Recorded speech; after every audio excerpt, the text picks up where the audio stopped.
made in backyard laboratories, and there's things like rat poison in it, battery acid. It's probably the most lethal form of amphetamine. You can actually overdose and die on it, and a lot of people do.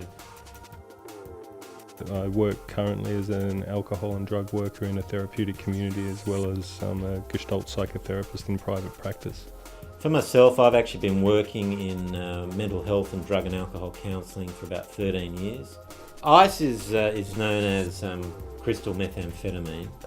Any amphetamine tends to make people really race, so the nervous system will really speed up, the pulse, the heart rate, people will start sweating a lot.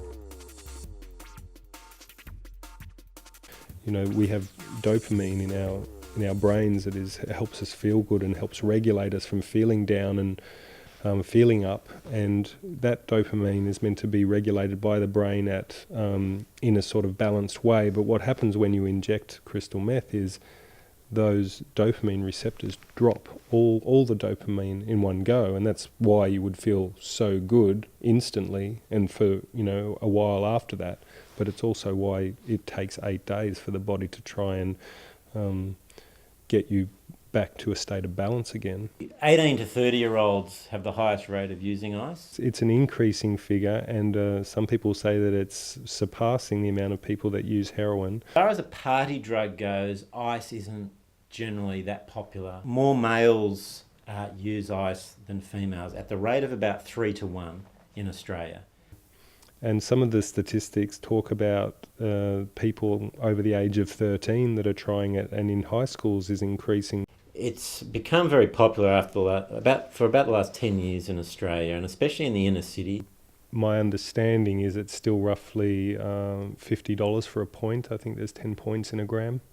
So I see a lot of clients who steal cars. As I said before, they go into prostitution, they do home invasions, they do all sorts of crime to support their drug habit. It has been notorious that bikie gangs tend to be dealing a fair bit of this, and especially sort of out in Western Sydney.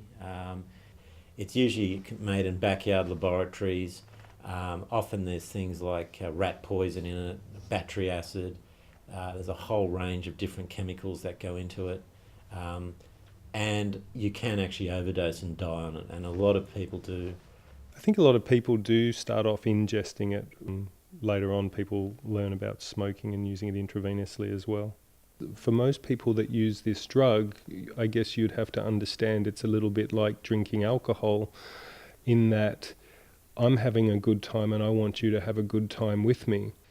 If someone is using ice heavily through their 20s, they'll often be lucky to make it to their early to mid 30s.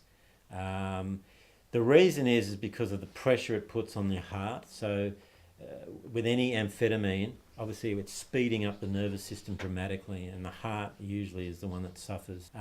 The other problem is just the effects it has on the brain.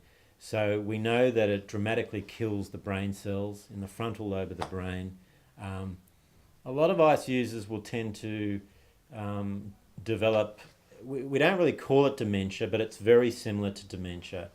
Or if you can imagine somebody with very acute Alzheimer's disease, because the frontal lobe is that badly affected. And I know there are definitely cases where people have died from using crystal meth, and for some of those people it would be because they just didn't want to go on living, and they didn't believe there was any other way to get out of the meth addiction. And the ones that I definitely have heard of are people who have been psychotic and have believed certain things and jumped off bridges to their deaths, or stood in front of traffic and been hit. Everything that I've told you that you might find sounds like a deterrent from using this drug. I mean, I could definitely say to someone, I don't think it's a good idea to use crystal meth because of these reasons. You could go psychotic, your teeth might fall out, you will have terrible relationships, people won't be able to rely on you, you won't turn up to work. I could tell them a very long list of things like that. But sometimes it takes people to have that experience to realise they cannot use that drug.